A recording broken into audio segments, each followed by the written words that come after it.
I'm Dr. Oksana Baltarowicz from Jefferson Ultrasound Research and Education Institute at Thomas Jefferson University in Philadelphia, and I'll be speaking about the sonography of uterine myometrial disorders.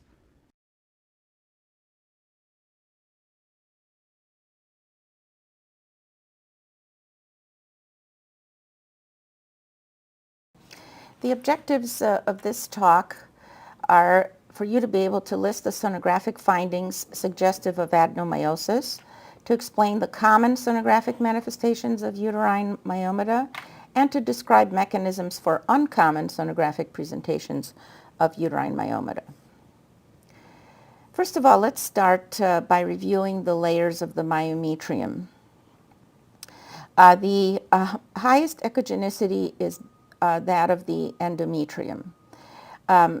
Right around it is a hypoechoic band, which is a thick band of compact hypoechoic inner myometrium. So that's the first layer of it's not the basal layer of the endometrium, it's the myometrial layer. Then comes the thickest part of the myometrium where the muscle is. It's moderately echogenic and where various circular and longitudinal muscle is located. Then comes a fairly thin outer layer, which is pretty much isoechoic with the intermediate layer, maybe slightly less echogenic, and you'll see vessels in between layer 2 and 3. And those vessels between layer 2 and 3 are the arcuate arteries and veins. Basically, there's really no visible vessels within the intermediate layer. Now, these arcuate vessels are located approximately 5 millimeters under the serosal surface of the uterus. As we can see here, the vessels come in along the lateral aspects of the uterus, come around the periphery, and send branches into the myometrium. Now, these vessels can be very prominent in some patients, especially the veins. They can be as prominent as in this patient, but this is still normal in women of childbearing years. These vessels are sometimes serpentine, very tortuous. They're tubular, fluid-filled structures that go along the periphery of the intermediate layer. Here's an example of a large vein coming across, and we can Doppler do a spectral tracing on it, proving that it is a venous structure. Now, the arteries, I mention these because the arcuate arteries are also located in there, and eventually they may calcify in older patients. And then they become hyperechoic foci, some with shadowing, some don't really shadow because they're very fine calcifications. And they really represent cystic medial necrosis, or this pathologically speaking Monckeberg sclerosis. So these dystrophic vascular calcifications represent the location of the arteries. And when we see these, they're usually postmenopausal women, so it's not unusual to see it. It is more common with diabetes and hypertension, although that's not to say that a patient who has these does have diabetes or hypertension. So just so that you are familiar with the distribution, 5 millimeters under the serosal surface echogenic foci. Now, sometimes the calcium is dense enough that it can cause acoustical shadowing, and that may actually cause so much attenuation, shadowing, that it may actually obscure the endometrial cavity line, and sometimes may even fool you and simulate a hydrometrium. This patient, you can still barely make out this endometrial line, but in some patients it looks like a hypoechoic center and should not be mistaken for a hydrometrium.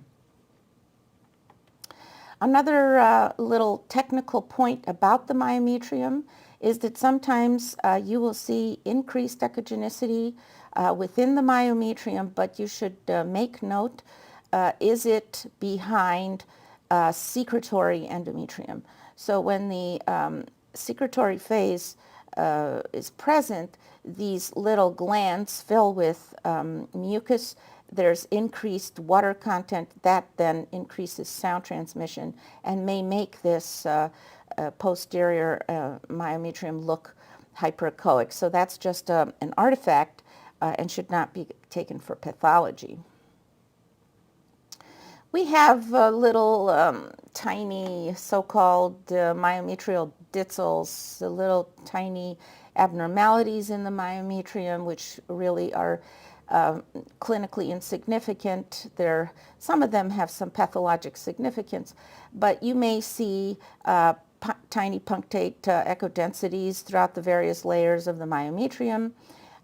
Most of the time we don't even know exactly what they come from. Sometimes we do think we know a specific cause for them, but here are some examples. This is probably along the inner layer. Here's a little clump of echogenic foci. Here's a little tiny calcification with shadowing. Here again, echogenic foci along the edge of the inner, hypoechoic zone and around here. Now sometimes, and this has been proven pathologically, that this represents, quote, placental site nodules, which are these little focal echodensities at the endometrial-myometrial junction. They probably represent the site of a prior pregnancy implantation. When these were evaluated, the only thing they found in common was that the women had at least one pregnancy. If you look under the microscope, it's a benign lesion of intermediate trophoblast. Now, as soon as I say trophoblast, you're not supposed to think of potential for gestational trophoblastic disease or malignancy or anything like that. This is just how pathologists classify it. There have been no reports of this degenerating.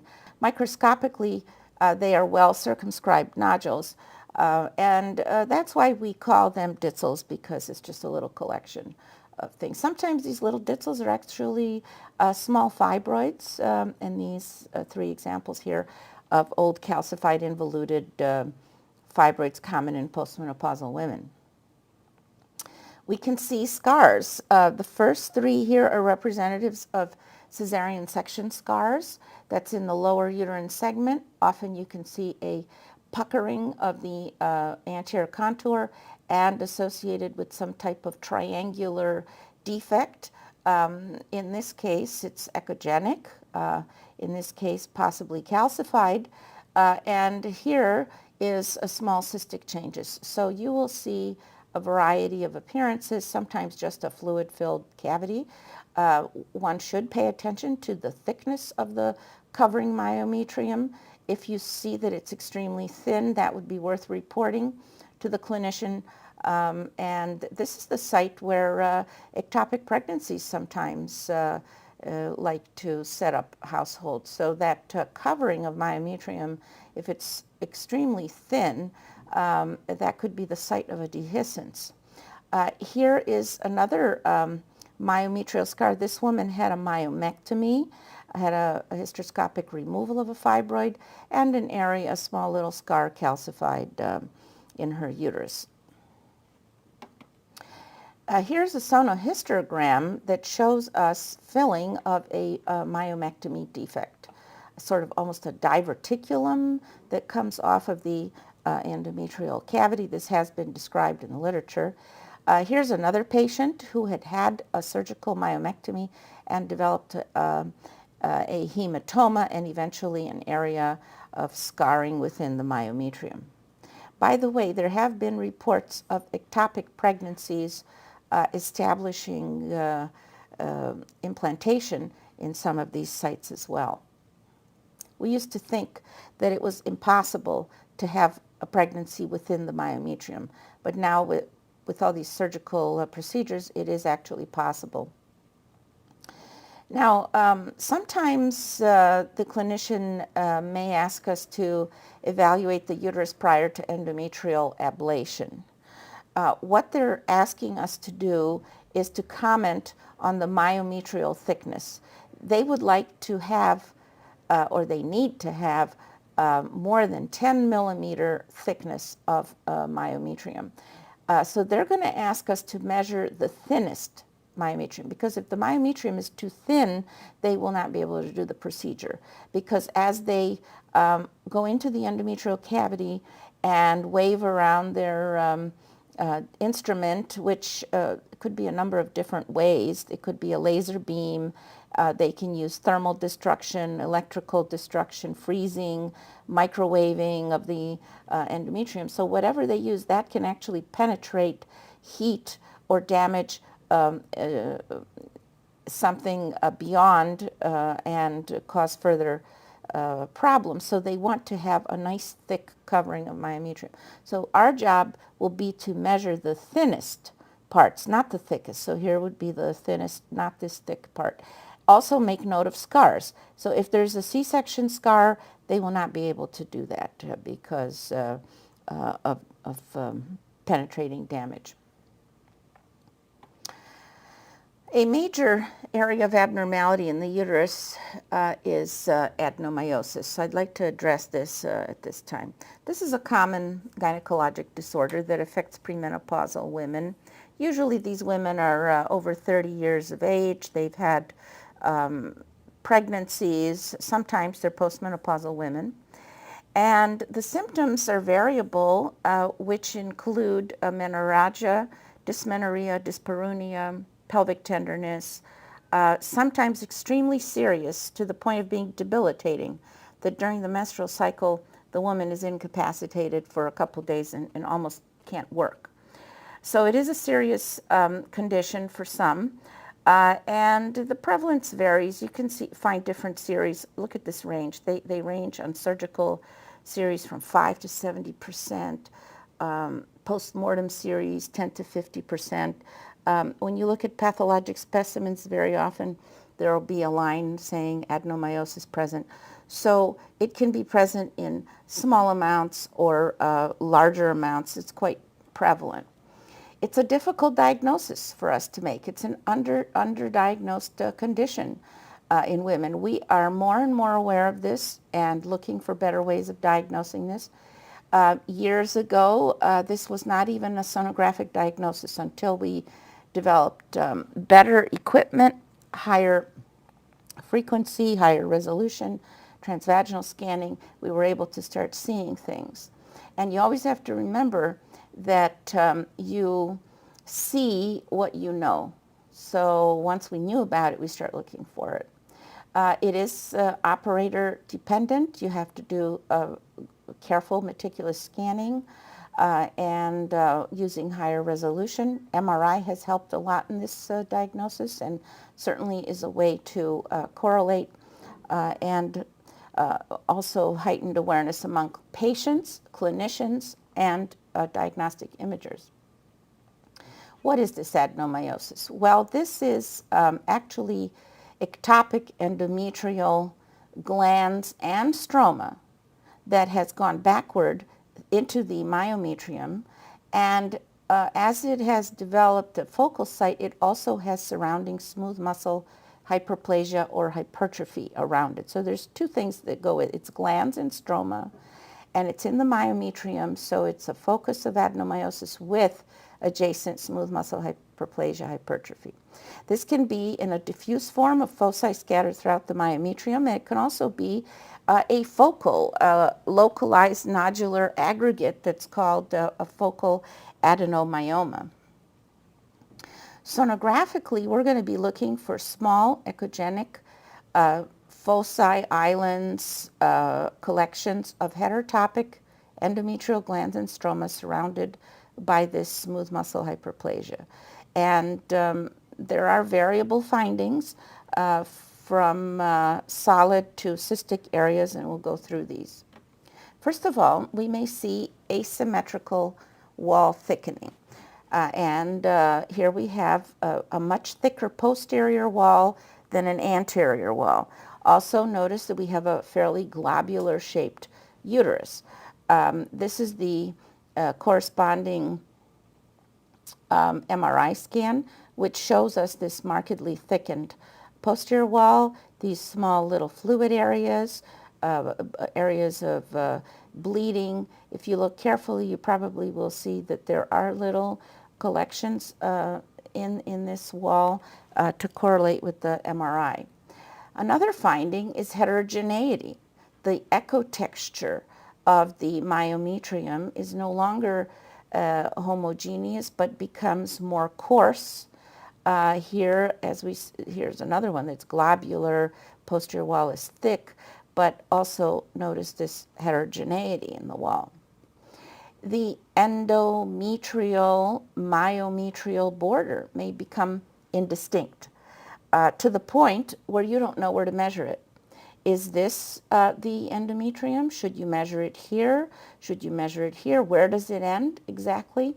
So when you have that problem, you should think of possibility of adenomyosis. That can lead to this so-called pseudo-widening, where the endometrium looks too thick, and it's sometimes measured 2 to 3 centimeters, which, and the patient has no bleeding, particularly there's no evidence of a polyp, and that happens because you have these confluent echogenic abnormal areas. Sonohysterography becomes helpful in that case. So when you think there's endometrial thickening or you're not sure, the sonohysterogram can help us. So look at this uterus. Areas blend. We can't tell exactly where the endometrium ends. We put in a little bit of fluid and we see that the endometrium is completely normal, and this is then the area involved with adenomyosis. Another finding is very thin shadows emanating from nowhere in the myometrium. You trace the shadows back and there's nothing there. There's no calcification, there's no mass. So these are coming from these areas of smooth muscle hypertrophy or hyperplasia that are near these ectopic glands. So these kind of shadows. Now these thin shadows have been described with fibroids.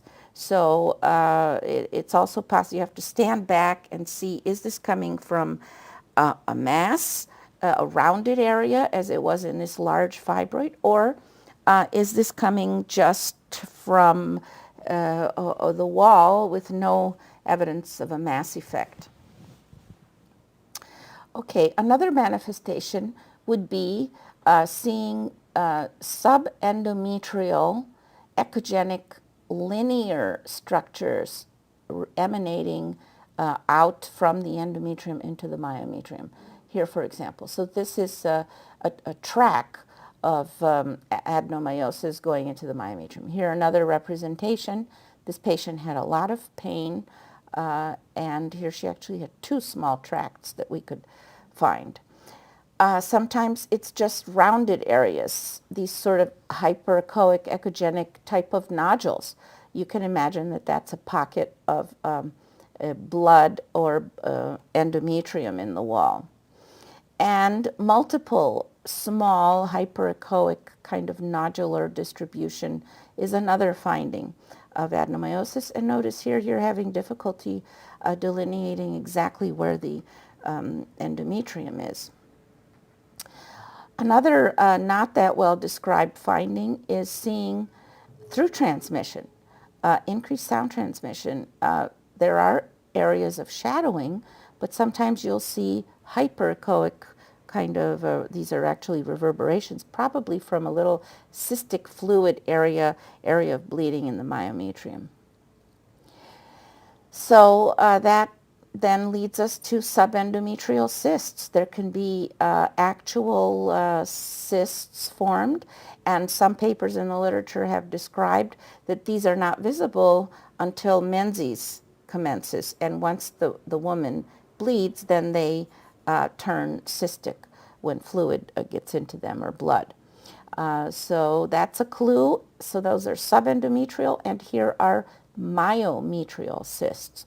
Another finding, adenomyosis is the most common cause of myometrial cysts.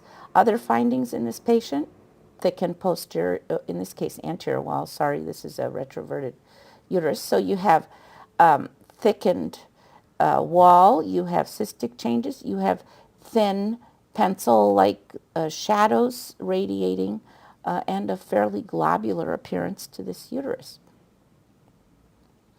A pitfall here could be, at least for these myometrial cysts, could be a vessel.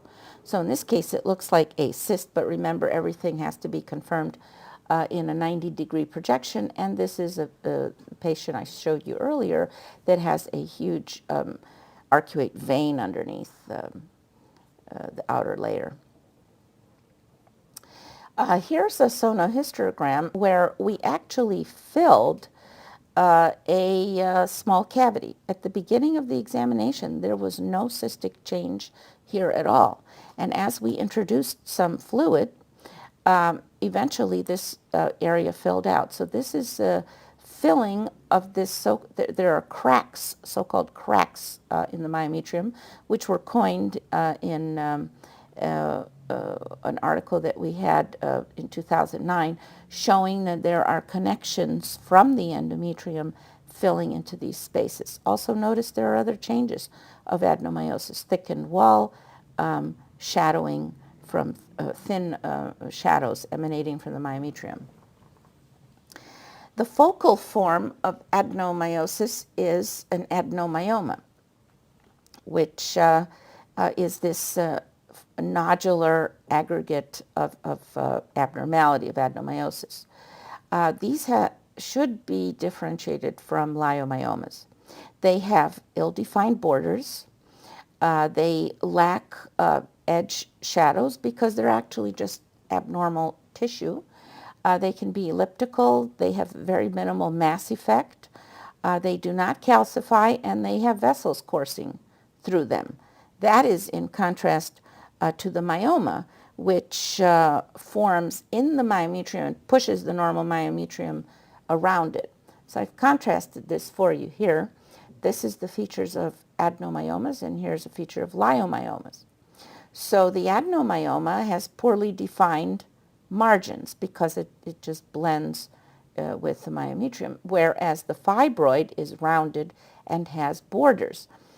The adenomyoma has mixed echogenicities, sometimes hard to even define it in the myometrium, whereas the leiomyoma can be hypoechoic to the myometrium, could be iso, could be hyperechoic. The adenomyoma has cystic areas, small cystic areas. Typically fibroids do not unless there's some degeneration. Vessels course through the adenomyoma. Vessels are displaced around a fibroid, which pushes them out to the periphery. No shadowing, except for these thin shadows once in a while, whereas fibroids have much more shadowing. The adenomyoma is tender. When you push with the uterus, fibroids tend not to be tender unless they've bled into themselves or become degenerated or become superinfected. All right, so now comes another very large area of myometrial sonography, and that is leiomyomata. Fibroids, myomas, myomata, those are the different words that we use, and we intermix them constantly. I think everybody pretty much knows the typical sonographic features of a fibroid. It's a round mass, heterogeneous, usually hypoechoic relative to myometrium. It tends to attenuate sound to the point of shadowing. It deforms the contour of the uterus, here in this case, lumpy, bumpy contour. Often they calcify, and usually they are multiple. Think of it as misery loves company. Well, when we describe this, we should actually try to pay more attention to describing the location of these myomas. It is very helpful for the clinician to know the precise location so that they can plan their surgery. So we should be using more precise terminology. most fibroids start out intramural, of course, and a fibroid can be completely intramural. If the fibroid gets very large and abuts the mucosa and serosa, then it's a transmural fibroid with a small submucosal and subserosal component. That's important for the clinician because if you describe it that way, they know they're not going to be able to get this out hysteroscopically nor laparoscopically. They're probably going to have to do laparotomy to go in, remove it, and sew up the hole. Or else there could be a uterine perforation if pregnancy forms, etc. Or they may try other methods of treatment. Submucous myomas can be so much covered by the mucosa that they can be completely intracavitary and polypoid. They look like a polyp, and they can be called pedunculated. They can be on a stalk. When you have pedunculated, there has to be a stalk there. So we would like to describe it. In this case, we should say that this is a fibroid which is over 50% submucosal, and the rest of it is intramural. And then if you tell the clinician there's a centimeter or 1.3 centimeter myometrial covering, then they know precisely they can go in hysteroscopically and take this out. If you describe a fibroid such as this one that has less than 50% submucosal component, but only has a very thin couple millimeter covering of myometrium, they will think twice about removing this hysteroscopically because the rate of perforation here would be quite high.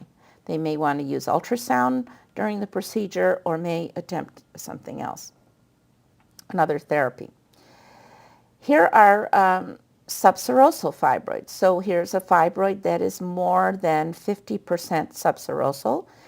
The physician, then the gynecologist, will attempt this laparoscopically. It will not do hysteroscopic removal. And we can have a subserosal fibroid. It's covered with serosa on a pedicle, on a stalk, so that's a pedunculated myoma. It's interesting that there can be cervical myomas. There have been vaginal leiomyomas described, tubal leiomyomas, and that's actually not surprising because these originate from smooth muscle. So wherever you have smooth muscle, that's where you can have a leiomyoma. Let's look at some of these sonographically. So here we have a myoma that is predominantly intramural with a less than 50% submucosal component. And I would tell the clinician that there's a good centimeter of myoma around the periphery. And they can then plan the resection. Here is a fibroid that is more than 50% subserosal. And the distance, I could tell them the distance to the endometrial cavity, which is very reassuring. They would go in this and do this fibroid laparoscopically. Here's a myoma. It's intramural. It just abuts the endometrium. It really does not protrude into the cavity, and it has about a centimeter of myometrium covering it. So this is an intramural leiomyoma. Here is a transmural. This is a transabdominal scan showing this uterus with this large fibroid that extends from serosa with a small submucosal component. So this is a transmural. Such a fibroid will not be removed laparoscopically nor hysteroscopically. When there are multiple myomas and the uterus is enlarged, this may be a candidate for uterine artery embolization, or if the woman is trying to preserve her fertility, so this may not be an operative approach at all. Here's a submucous myoma, or submucosal myoma, sometimes called. This is a myoma that is half or 50% submucosal and 50% intramural. with a covering of myometrium. This was a patient who had had 3 spontaneous abortions. And once this was removed, she eventually became pregnant. So this was removed hysteroscopically. Now, sometimes you can't tell. There's a fibroid here. It's difficult to tell how much of it is really in the cavity. Is it in the cavity at all, or is it just displacing the cavity? And in that case, one wonders, is it maybe completely in the cavity? The cavity comes here and then it splits and then the myoma's in the cavity? Or is it one of these that just pushes the endometrium and is intramural? So a great way to look at this is to do a sonohysterogram. Put a little bit of fluid in the cavity and there you have fluid surrounding it. This was one of these, a completely intracavitary myoma. Very useful information. Another patient, this is a postmenopausal woman who had had some bleeding, and she has this myoma. She had bigger fibroids during her life, but they were shrinking. And here's the endometrial cavity. So the question is this submucosal? How much of it is submucosal? How much of it is really intramural? What can they do about this? Sonohysterogram helps us. Fluid delineates the cavity, and the myoma is seen to be completely transmural and with no submucosal component. So endometrium is cleared, and this patient's myoma is hopefully going to regress some more. Another one here, what is the submucosal intramural component? The sonohysterogram shows that about half of it is submucosal and the other half is intramural, and there is a good thick covering of myometrium. So this could be removed hysteroscopically. It is known that submucosal myomas do cause pregnancy problems. There are histories of recurrent miscarriages, premature labor, abnormal presentations. There are various complications of labor, so these are very important for the clinician to know about. Now, when the submucous myoma is on a stalk, that sets up a predisposition to a torsion of this myoma, and that can lead to a painful episode, necrosis, bleeding, etc., and the rest of the story you can imagine from this wonderful drawing of Dr. Netter. They can also prolapse. They prolapse out through the cervix, and here's transvaginal representation. Here's the cervix. Here's the anterocervical wall. This is the posterior cervical wall. Internal os is about here, and the fibroid bulges out through the external os. And color Doppler adds a very important piece of information, that there's a thick vascular stalk feeding this fibroid. We can alert the clinician then that there could be excessive bleeding during the surgical removal. Now you could say, well, why do you have to do transvaginal sonography if the clinician can see this from a pelvic exam? Well, you certainly want to know what else is going on in this patient. And sometimes lately we find that our emergency rooms are just sending patients to us for whatever reason, that they come without having a pelvic exam prior to the ultrasound. So this can be completely unexpected. And that is one of the reasons why the cervix has to be looked at separately from the rest of the corpus, because you could easily miss this protrusion if you do not include the entire cervix in your transvaginal image. The prolapsing submucous myoma can be, especially the ones coming from the fundal part of the uterus, if they're fairly big and on a thick stalk, they can, as they protrude, they can actually pull the soft uterus with it and cause an inversion. And here it protrudes out the vaginal introitus. And look what happens. I'll back that up again. this is the serosal lining, this is the endometrial lining. So as it pulls out, this is the exposed endometrium, and the serosal surface is now in here. So this can be quite a problem, can invert and pull a considerable amount of uterus with it. Subserosal myomas tend to be removed laparoscopically. So we have to tell them the percentage. In this case, over 50% of this myoma is subserosal.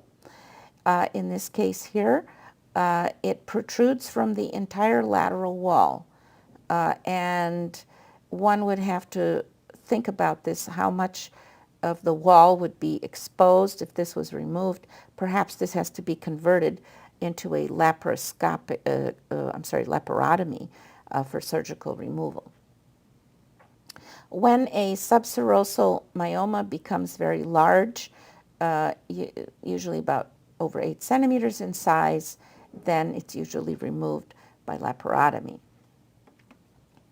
Subserosal myomas can be pedunculated. Now this is if they are on a stalk. So what is a pedicle? What exactly do we have to have? That's difficult to define, and many gynecologists don't exactly know when to call it a pedunculated myoma, but I have seen in the literature description that the diameter of the pedicle when it's less than 50% of the diameter of the myoma, then that's considered a stalk, a broad-based or thin stalk, whatever.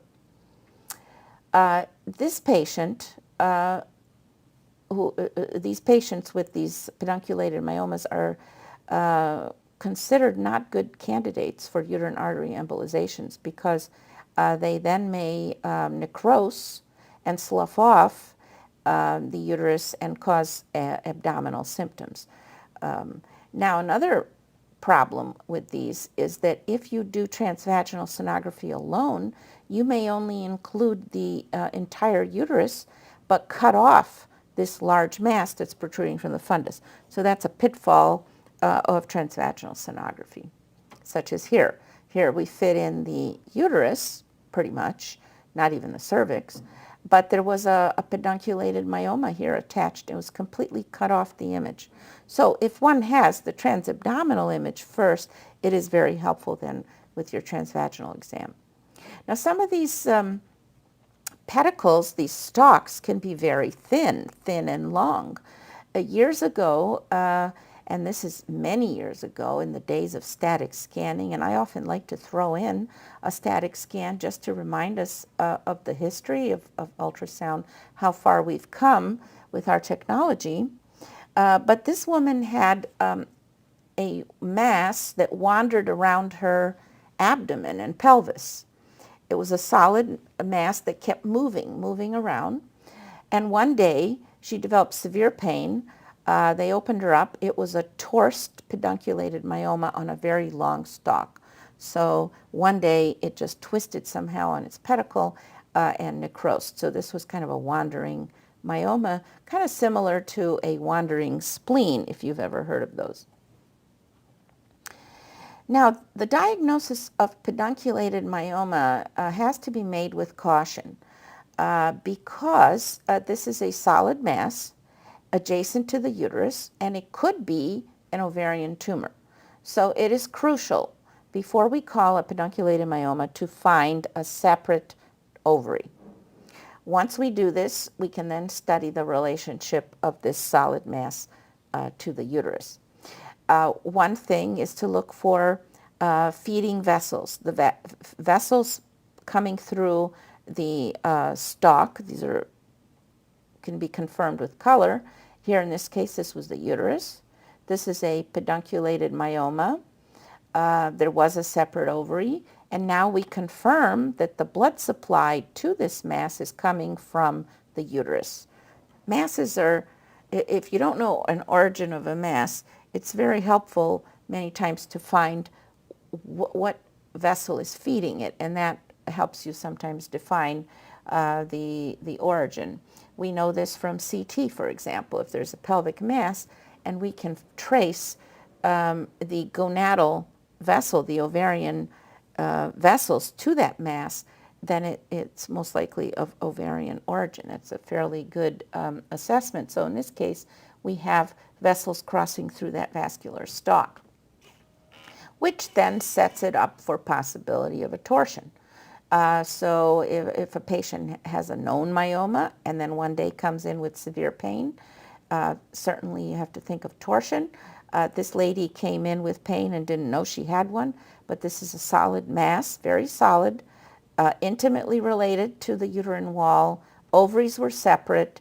There was no blood flow in this mass, very tender. Patient goes to surgery, and it is a torsed pedunculated myoma. Another patient, large myoma, no internal flow, now it's extremely tender, has to go to surgery. It's a torsed myoma. Sometimes the subserosal myomas have such a broad connection to the surface of the uterus that we have to provide this information to the gynecologist so they can plan, again, their surgery. Now look at this uterus. Here's the uterus. The ovary was separate and arising from the entire anterior wall with large feeding vessels, confirmed here with Doppler, feeding this huge mass. Something like this cannot be removed from the entire wall with so many vessels to deal with. Now, fibroids can undergo some secondary changes of degeneration, and there are various types of degeneration. There's hyaline degeneration, calcific degeneration, cystic degeneration, there's even fatty degeneration, and rare, but it's possible, sarcomatous degeneration, which happens in less than 1% of myomas, and there's so many myomas you can imagine that you might encounter one or two in your lifetime. So that's degeneration. They can necrose, outgrow their blood supply. They can have internal hemorrhage. They can become superinfected. So take the standard myoma and superimpose these changes. Now things start to get a little bit interesting. Hyaline degeneration is the most common type of degeneration. That's actually a pathologic kind of a diagnosis. We can't really make that diagnosis from sonography. It occurs typically at the center of the tumor because of the poor blood supply, and the smooth muscle whorls are replaced by homogeneous hyaline material. They stain that pink on their slides in pathology. And the tumor just becomes kind of soft, and patient can experience a dull pain. So it's not really a sonographic diagnosis, but I am showing you one that is here pathologically proven. Tends to be a bit echogenic. So sometimes they can be hyperechoic. They can liquefy and develop cystic change on top of that.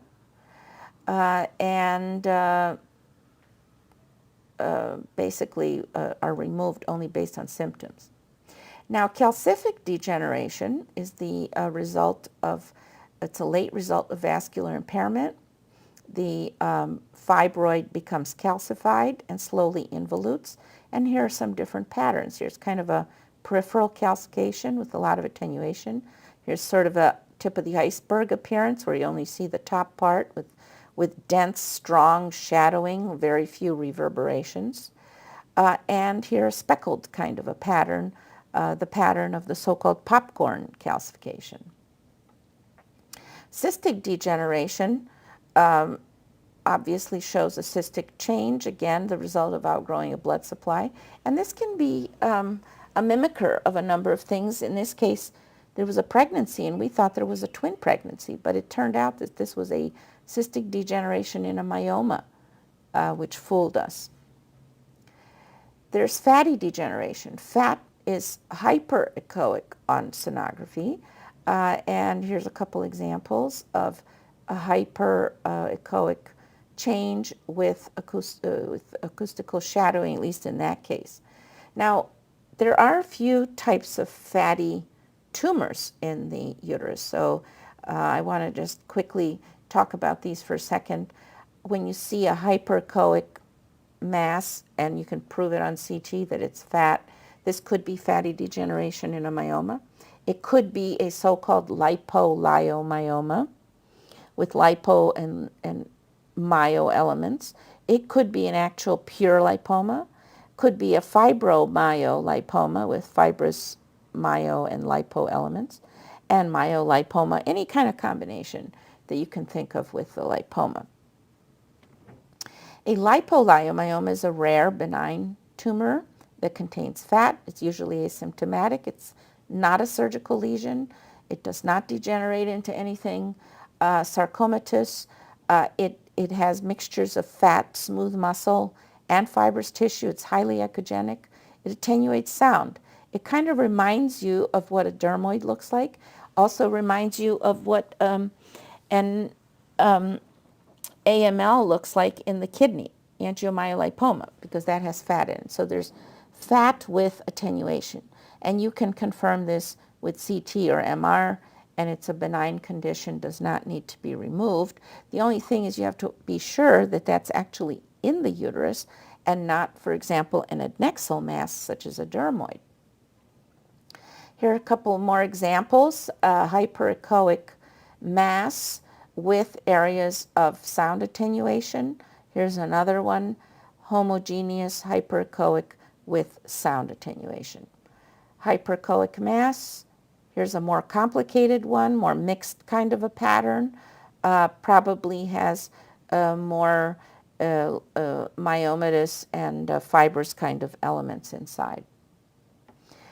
The worst tumor that can occur in the myometrium is the leiomyosarcoma. It's very rare. It may arise de novo, or it can arise in a pre-existing myoma. It's indistinguishable from a leiomyoma. So the only thing that we have to go on is that there's symptoms, there's pain, there's bleeding, and there's rapid growth of a mass in the uterus, and changes in a postmenopausal woman. Postmenopausal women tend to shrink their myomas. If it's a postmenopausal woman and the myoma is getting larger or the myoma is degenerating, then one has to consider the presence of a leiomyosarcoma. They're locally invasive, and of course they metastasize. This is a leiomyosarcoma that occurred in a 22-year-old woman. She was nulliparous and went to see the doctor. Her uterus was enlarged and was told she has a fibroid.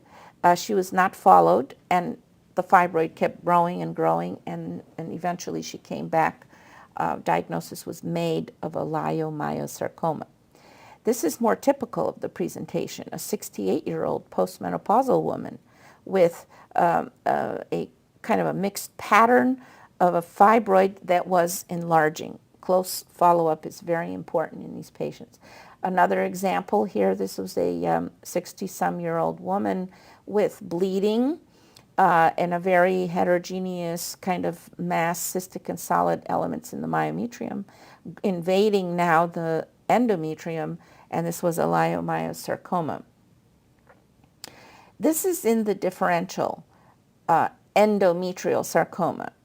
It can look very much like a leiomyosarcoma. This is an unusual situation. The tumor begins in the endometrium. And this pathology in this patient revealed a high-grade sarcoma originating in the endometrium, and it invaded completely through the wall of the myometrium. So this was very difficult. At first we thought this was going to be a leiomyosarcoma because the bulk of it looked like it was in the wall. So that's kind of, in the back of your mind, an unusual tumor to differentiate, or at least not be surprised at the final impression of the pathologist. Now, more of these changes. We talked about these up here ending with sarcomatous degenerate. Now let's talk about necrosis, hemorrhage, infection. a fibroid can become superinfected. In that case, it's called a pyomyoma. You may see, of course, the patient will have a fever and there will be tenderness, but you may see bright reflectors that shadow that look like gas, and gas is gas. You can confirm this with a CT scan showing these gas bubbles. The way the bacteria get in is usually through a submucous myoma that's prone to infection. This, if not treated, can lead to sepsis and can become an extremely difficult situation to treat. This has to be differentiated from necrosis. Now, necrosis, I've seen cases where the myoma outgrew its blood supply and actually had air or gas in it, some release, maybe some type of nitrogen gas, whatever, but there was no pain. I'm sorry, there was no fever. There was pain, but there was no fever. And this sometimes occurs with pregnancy when a fibroid begins to grow and may have a very similar appearance on ultrasound. Now, take the solitary myoma, mix up some secondary changes, and make it pedunculated. Now you have a setup for some very atypical sonographic appearances. And that's why fibroids have been called the pelvic mimicker, because they can mimic normal or abnormal pelvic conditions in up to 5% of cases. So let's look at some of these atypical presentations that we should be aware of. They can mimic an ovarian mass. Now here we have a pedunculated myoma with cystic changes, and it looks like an adnexal mass with linear septations and fluid and some solid elements. So it's crucial in this case to find a separate ovary. Here are some more atypical myomas mimicking adnexal masses. Here's an ovarian, quote, mass with the septation. It's just a pedunculated myoma. Here is a pedunculated myoma, another one that had mostly cystic degeneration. Here it looked like perhaps a dermoid because it had some calcification. Here was one that was thought to be a large lymph node lateral to the uterus. All of these are pedunculated myomas. They can even mimic an endometrioma. This was a pedunculated myoma. It had vessels feeding it, but it was so homogeneous that it looked like an endometrioma. Here, this was a huge mass extending up to the xiphoid, and everybody thought it was going to be a large ovarian solid mass. Turned out to be a large pedunculated myoma. Here is a solid mass in the cul-de-sac. Thought it was going to be a fibroma, it was a pedunculated myoma. They can mimic dermoids. These are the fatty containing lesions with sound attenuation, especially when it's pedunculated off in the adnexa. In this case, it was clearly in the wall and there was endometrium, so the sonohistogram helped us see that it was a myometrial mass, not an adnexal mass. Here's a myoma with tip of the iceberg mimicking a dermoid. Here's another one, sound attenuation mimicking a dermoid. Here's a myoma mimicking adenomyosis. Looks like a bulgy, thick, heterogeneous uterus, and it was filled with these little small myomas. This one had uterine enlargement, was thought to be a sarcoma, and turned out to be just an atypical myoma with some bleeding. They can mimic uterine anomalies. Here seems like a bilobed uterus. Here's an endometrium. Something in here looked like an endometrium. Surgery showed this was just a pedunculated myoma. Another one where it was thought to be a bicornuate uterus. One of these, and I can't even remember which one, was the myoma. Can mimic pregnancy. Large uterus with a big fibroid and a cystic space. Want to do a pregnancy test. Here's that case I showed you, a little embryo here. We thought there was a twin. No, this one stayed the same, was a degenerated myoma, and this pregnancy continued to grow. Here's another one that looked like a little gestational sac.